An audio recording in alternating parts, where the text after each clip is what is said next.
free loan application na legit at fast approval ngayong 2026. Kaya kung naghahanap ka nga ngayon ng mga bagong loan application na ngayon ko nga lang din mare-review dito sa my YouTube channel ko, ay panoorin mo nga din yung video na to dahil baka malay nyo makatulong din sa inyo itong mga isi-share ko sa inyo dahil same day nga, ayan, pwede kayo ma-offera ng 5,000 and above agad-agad. Yes, wala nga makakaltas at ayan, hindi ito 7 days lang. Kaya ayan na, simulan na natin.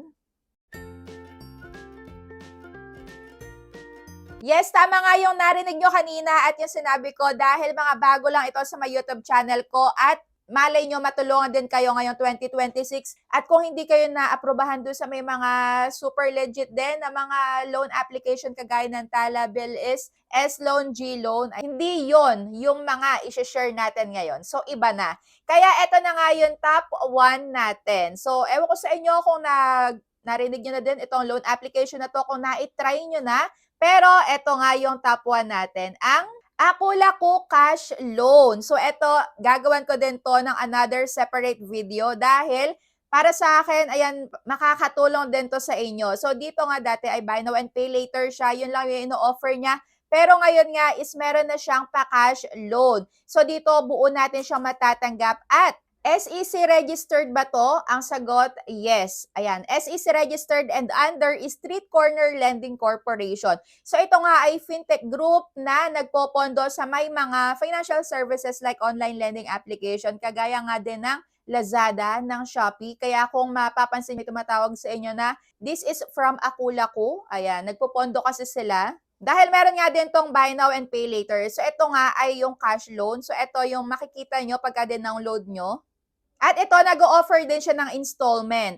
Ayan, 3 months and above, lalo na kung good payer ka. Ang tanong, magkano naman yung offer dito? So, pwede kayong offeran ng 2,000 up to yung maximum ay 60,000 pesos. So, ito, depende sa may mga account natin and usually nagre-range ang interest sa may 12%. Ayan, pwede na din. And legit to, guys. Kaya if ever na ma-offeran kayo, ayan, good for you. Pero yung iba nga dito is hindi din naaaprobahan. Pero mas lamang nga din yung mga nakikita ko na, ayan, okay sa kanila. Na-approve sila same day. And dito nga pwede kahit walang trabaho. Ayan, kung student ka, housewife, pwede ka dito. Pwede ding monthly or bi-monthly ang pagbabayad at 2 contact reference lang ang kailangan. Pero make sure lang na yung contact references na yan is alam na gagawin nyo sila as contact reference para if ever man nga na tumawag ito sa kanila, ayan, alam nila na ginamit mo yung phone number nila para hindi sila mabibigla. So dito nga, same day mo malalaman kung approve ka or hindi. At kinagandahan nga dito, once na ikaw naman ay rejected, same day, sa oras na yun na na-reject ka, pwede kang mag-resubmit ng another, ayan, information mo, baguhin mo, kung ano yung tingin mo na mas makakapagpataas ng chance mo na maaprubahan. Dahil kung meron ka nga naman trabaho, ayaw mo lang sabihin, ayan, ilagay mo na yan dahil baka yan na yung chance mo na ma-approve. At yan na nga yung top 1 natin, ang Aku-Laku Cash Loan. Gagawin ko yan ng another separate video. Ayan, i-upload ko din dito para makita nyo nga yung mga step-by-step ng pag-a-apply ko. At ang pang top 2 naman natin, ayan, walang iba kundi ang load cash. Ayan, disclaimer nga lang pala, ito mga i-share ko sa inyo is nasa sa inyo pa din yung pinaka 100% decision kung ipagpapatuloy nyo yung pag-a-apply nyo or hindi. And kung bago ka nga lang pala dito sa aking YouTube channel, huwag mo kalimutang mag-subscribe and pindutin mo na din yung notification bell para lagi kang maging updated sa mga next uploads ko at para mapasama ka nga sa aking 100 na Gcash na pinamimigay every weekend yan. Basta ikaw nga ay laging active na mag-like, share, comment sa kada upload natin dito sa my YouTube. Ayan, i-upload ko dito sa YouTube ko, sa community ko, kung sino yung mga panalo. At i-PM mo lang ako once na makita mo yung pangalan mo dyan. So dito na nga sa may pangalawa natin, ang load cash. So dito, walang makakaltas, SEC registered din and under Copperstone Lending na nagre-report nga sa may CIC. Kaya once na kayo ay magkaroon ng problema dito sa may pagbabayad, matagal kayo ma-overdue, may possibility nga na maapektuhan yung future loans nyo sa mga iba pang legit na loan application. At eto nga pala, kung mapapansin nyo, itong Copperstone Lending na to is napabalita na din dati na nawalan nga ng lisensya pero ngayon is okay na. At ito nga pala ay doing business under Quickla, Peso Buffet, Blue Peso, at marami pang iba. So ito hindi ibig sabihin guys na naka-SEC registered na ulit sila, ay wala na kayong matatanggap dito ng mga pananakot, ng mga harassments. Ayan, meron at meron pa din guys. Pero ayan, wala nang gano. Pero still, meron pa din. Kaya iwasan nyo na mag-accept ng loan tapos hindi nyo kayang bayaran sa due date na ipinakita sa inyo. Pero dito nga guys, hindi siya 7 days. Yes, hindi siya isang bayaran lang na 7 days kasi 7 days ang interval niya kada bayad. So dito hindi siya isang bayaran lang.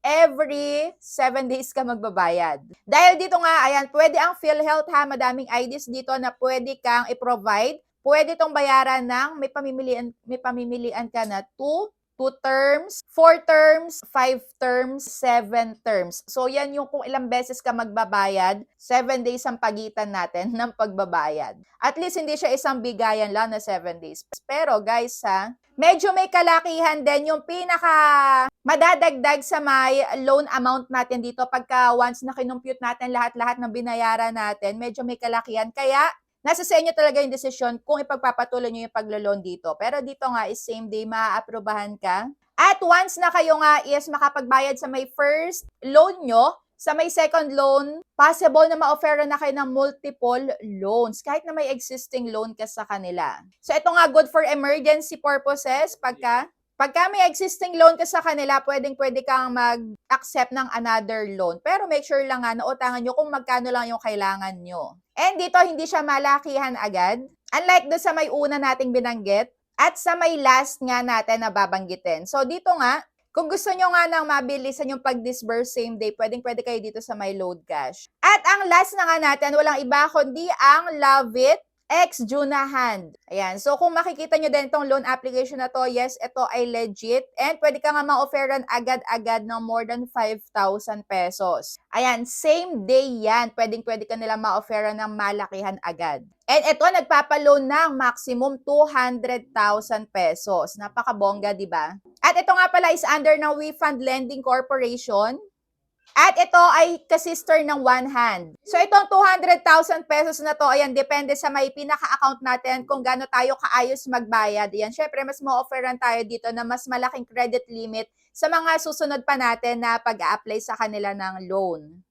At yung mga ID dito, ayan, pwede ang national ID, SSS, passport, postal, at isang contact reference lang din yung ibibigay natin. Ito, i-upload ko din yung separate video na to, separate vlog, para mapakita ko sa inyo yung step by step ng pag-a-apply ko. Pero dito guys, mas better na, ayan, yung ilalagay nyo ay may work kayo para mas mataas yung chance na ma-aprobahan kayo ng same day talaga. So dito, up to 40 days, no interest ha, at mabilis tumaas ang credit limit. O diba? So, honor before 40 days, 0 interest. Pero, ang tanong, if rejected tayo, kailan ba ulit tayo mag-a-apply? Ayan, nasa 29 days, almost a month tayo bago ulit makapag-try ulit. Kaya dito guys, yung mga sinabi ko sa inyo na top 3 loan application, ilagay nyo kung ano talaga yung mga totoong information nyo. Dahil may mga nakikita nga ako online sa may mga post online na meron talagang gumagamit ng hindi nila talaga information. So, yung iba minamali nila. Akala nila okay lang yon. So, kung ako sa inyo, yung mga ganitong submitting entity, SEC registered, ilagay nyo kung ano yung real